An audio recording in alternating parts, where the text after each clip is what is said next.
Maharashtra 39 news network. सत्य बातमी, ठाम भूमिका. अफवेमुळे उसळला संताप. आमलाडमध्ये जमावाचा कहर, 4 चाकी जाळली. नंदुरबार जिल्ह्यातील तळोदा तालुक्यात अफवेमुळे मोठा तणाव निर्माण झाल्याची धक्कादायक घटना समोर आली आहे.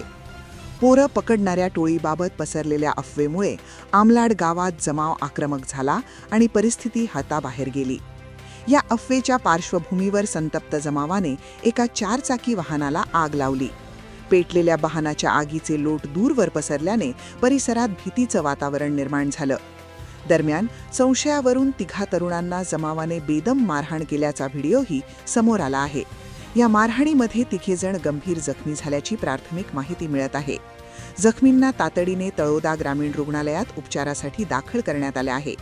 ही संपूर्ण घटना आमलाड गावातील शासकीय मुलांच्या वसतिगृह परिसरात घडली असून घटनेची माहिती मिळताच तळोदा पोलिसांचा मोठा फौजफाटा घटनास्थळी दाखल झालाय.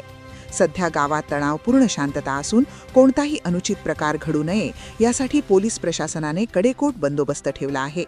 अफवांवर विश्वास न ठेवण्याचं आवाहनही प्रशासनाकडून करण्यात येत आहे. अफवा आणि गैरसमज किती घातक ठरू शकतात याचं हे आणखी एक गंभीर उदाहरण ठरत आहे. महाराष्ट्र 39 न्यूज नेटवर्कसाठी सागर मेटकर, तळोदा.